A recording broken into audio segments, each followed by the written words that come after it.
भारत का प्रधानमंत्री किसे देखेंगे 2024 में? ऐसे तो मोदी का नहीं होना चाहिए। नहीं होना चाहिए। नहीं, जितना भी बीजेपी का सरकार है सारे नफरत में ही बना रखे हैं। नफरत कर रहे हैं मुझसे। हिंदू और मुस्लिम बना रखे हैं। प्रधानमंत्री राहुल गांधी को होना चाहिए। अब तो सदस्यता चली गई है उनकी। चले गई है अलग बात है, मगर होने वाला होना चाहिए। प्रधानमंत्री राहुल गांधी को होना चाहिए। आज बिहार में इतनी अच्छा काम हुआ सर, नीतीश कुमार ने बहुत अच्छा काम किया है। तेजस्वी यादव ने बहुत अच्छा काम किया है। नोटबंदी कर दिया, जीएसटी लगा दिया, सब खत्म कर दिया कारोबार। आज खाने को परेशान है सर। देश का प्रधानमंत्री कौन हो सकता है 2024 में? राहुल गांधी। अब तो सदस्यता चली गई है उनकी। वो चली गई है, लेकिन उम्मीद यही रखते हैं कि वही होना चाहिए भाई। भाजपा सरकार से बिल्कुल खुश नहीं। गरीब आदमी, ऑटो वाला हो, रेहड़ी वाला हो, पटरी वाला हो, जहाँ जहाँ पटरी थी सबको उजाड़ दिया है। प्रधानमंत्री का अब तो मोदी बनेगा। मोदी जी बनेंगे। केजरीवाल गरीबों के हक का काम करता है। बैटरी रिक्शा केजरीवाल ने चलाया, वह सुप्रीम कोर्ट जा करके।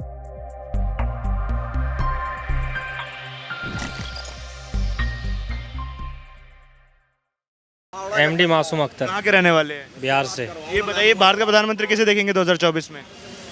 ऐसे तो मोदी का नहीं होना चाहिए। नहीं होना चाहिए। नहीं, क्या खास कारण है? बहुत कारण है। जैसे बहुत कारण है, एक तो बताइए।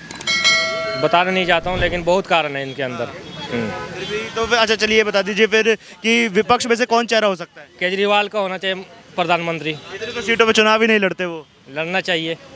हाँ, लड़े थे मोदी जी के अगेंस्ट चुनाव लड़े थे, जमानत जब्त हो गई थी। बहुत अच्छा रहा है, केजरीवाल ने कर रखा है। और यूपी हो गया और बिहार भी ठीक है। यूपी तो समझ लो कि आधे पे है। यूपी का भी सरकार हमको समझ में नहीं आता। नहीं समझ आती। नहीं, बीजेपी का सरकार नहीं समझ में आता। बस। हाँ जी, कांग्रेस भी ऐसी थी, लेकिन हमको अभी दिल्ली का सरकार बहुत अच्छा है। दिल्ली सरकार। हाँ जी। भाई साहब क्या नाम है?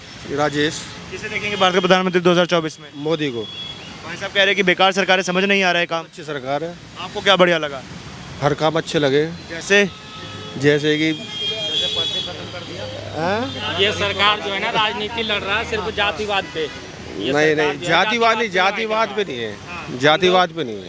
तो जात है हिंदुस्तान में, हिंदू और मुस्लिम, और सिर्फ जाति है। बंटवारा करने के चक्कर में लगे पड़े हैं। और ये चीज़ होना नहीं चाहिए, क्योंकि हिंदू मुस्लिम सब भाई हैं। कहाँ नफरत हो रही है? आप हमसे बात कर रहे हैं, हम आपसे बात करें, कहाँ नफरत? जितना भी बीजेपी का सरकार है सारे नफरत में ही बना रखे हैं। नफरत कर रहे हैं मुझसे? हिंदू और मुस्लिम बना रखे नफरत करते हैं मुझसे, मैं आपसे नफरत नहीं करता। आम पब्लिक आपस में नहीं करते हैं, लेकिन भड़काव जब भाषण होती है मोदी का या योगी का, तो ये जरूर होता है। हिंदू मुस्लिम को बंटवारा का ये सब बहुत समस्या करते हैं ये सब। कोई ऐसा भाषण बता दीजिए मोदी जी का जहाँ उन्होंने मुसलमानों के खिलाफ बोला हो। में कर रखे हैं इनके जितने भी भाषण में, जहाँ मुसलमानों के खिलाफ बोला कर रखे हैं। यूपी में देख लो, कहीं भी देख लो, बीजेपी के जितने भी नेता है सारे जुल्म के खिलाफ कर रखे हैं। ऐसा कोई एक भाषण तो होगा। ज़्यादा विरोध करते हैं, सारा जितने राजनीति सबका है बीजेपी का, समझे कि नहीं। और एक ऐसा भाषण तो आपको लगा होगा, एक भाषण बता दीजिए जिससे ये हो कि मुसलमानों के वो मैं नहीं बता सकता हूँ। बहुत सारे ऐसा भाषा है कि बीजेपी का जितने भी नेता है सब बोलते हैं, समझिए, सिर्फ मुसलमान के खिलाफ। और भाई साहब क्या नाम है? मेरा नाम सऊद आलम है। प्रधानमंत्री राहुल गांधी को होना चाहिए। अब तो सदस्यता चली गई है उनकी। चले गई है अलग बात है, मगर होने वाला होना चाहिए। प्रधानमंत्री राहुल गांधी को होना चाहिए।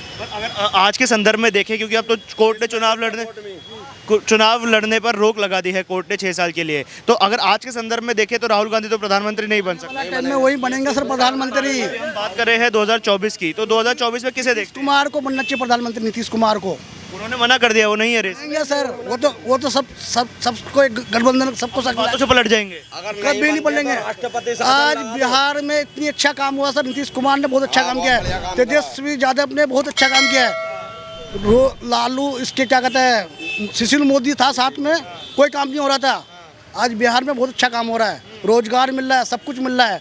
24 घंटा वाला लाइट मिल रहा है, बिजली, सड़क, सब कुछ ठीक हो गया। बस वहाँ इंडस्ट्री लग जाए। 6 महीने में ठीक हो गया। 6 महीने में नहीं सर। नीतीश कुमार तो आज 10 साल से, अब 15 साल से काम कर रहा है वो। नीतीश कुमार 15 साल से काम कर रहा है, बहुत अच्छा लीडर है वो, उसको आना चाहिए प्रधानमंत्री। मोदी जी ठीक है। मोदी के सामने जो नीचे काम करते हैं ना, वो ठीक नहीं है। मोदी का सिस्टम ठीक है, मोदी ठीक है। मोदी बहुत अच्छा प्रधानमंत्री है, हम भी मानते हैं कि बहुत अच्छा प्रधानमंत्री है, मगर गरीबों के लिए कुछ भी काम नहीं कर रहा सर।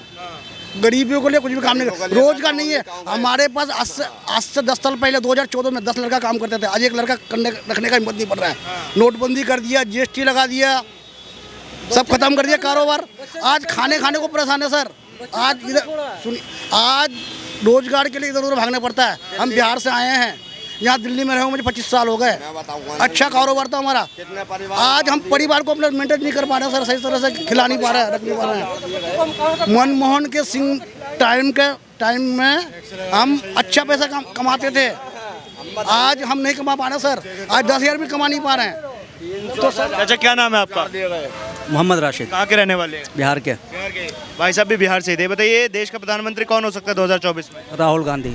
अब तो सदस्यता चली गई है उनकी, वो चली गई है, लेकिन उम्मीद यही रखते हैं कि वही होना चाहिए भाई। और अभी के संदर्भ में अगर देखा जाए तो क्योंकि चुनाव तो लड़ नहीं पाएंगे, तो क्या कोई और विकल्प हो सकता है उनके अलावा, उनके चेहरे के अलावा? नीतीश कुमार।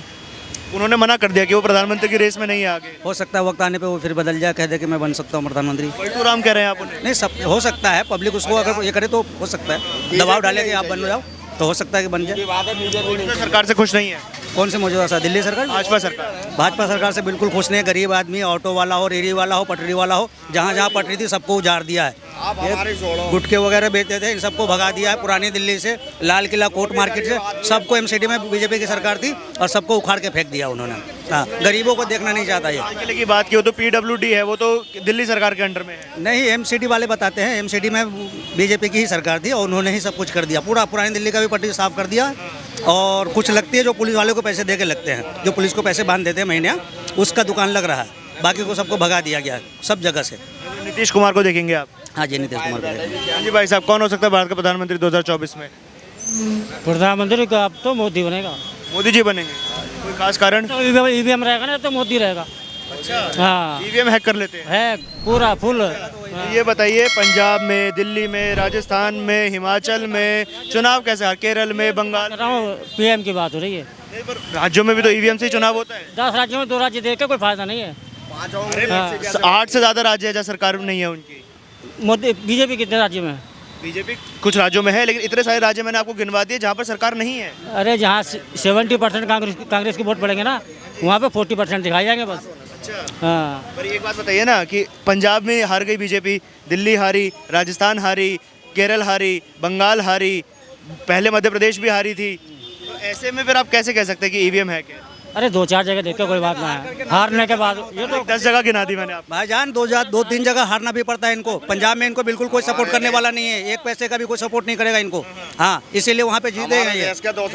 एक बात बताइए कि राजस्थान जैसा बॉर्डर स्टेट, देश की राजधानी दिल्ली, बंगाल जैसा इम्पोर्टेंट राज्य, लोग केजरीवाल के काम से इतने खुश थे कि सब एक तरफा वोट दे दिया उनको, क्योंकि दिल्ली में केजरीवाल को ही लोग देखना चाह रहे थे। केजरीवाल गरीबों के हक का काम करता है। बैटरी रिक्शा केजरीवाल ने चलाया, वह सुप्रीम कोर्ट जा करके बंद कर। ईवीएम हैक वाली बात तो फिर गलत साबित हो जाएगी ना। ईवीएम अगर हमको डाउट है, पूरे जनता को अगर डाउट है, पॉलिटिक्स वाच को भी डाउट है, तो एक बार आप इलेक्शन ऐसा क्यों नहीं करा देते, मोहर वाला, बेल्ट पेपर वाला, दूध का दूध और पानी का पानी, फैसला हो जाएगा। पब्लिक को भी यकीन हो जाएगा, पॉलिटिक्स वाले को भी यकीन हो जाएगा। कैप्चरिंग होती थी, बैलेट पेपर जला दिए जाते थे, बक्से बक्से में आग लगा दी जाती थी। ईवीएम में वो सारी चीजें नहीं होती। अब ये चीज़ तो मैं कैसे कहूँ भाई साहब? हाँ, ये तो मैं नहीं कह सकता। देखो ना, कर्नाटक में इलेक्शन हुआ, वहाँ पे बोला गया कांग्रेस ने कि बजरंग दल बैन करेंगे। इन्होंने क्या पकड़ लिया बीजेपी वालों ने? बजरंग बली को बैन करेंगे। हो गया पॉलिटिक्स। बीजेपी वालों ने 3 महीने में दिए, पॉलिटिक्स हो गया उसमें, 3 महीने में एजेंडा उठा लिया। ऐसा करते हैं, ये भड़काऊ जो होता है भाषण, इसलिए उसमें पॉलिटिक्स करते हैं। कांग्रेस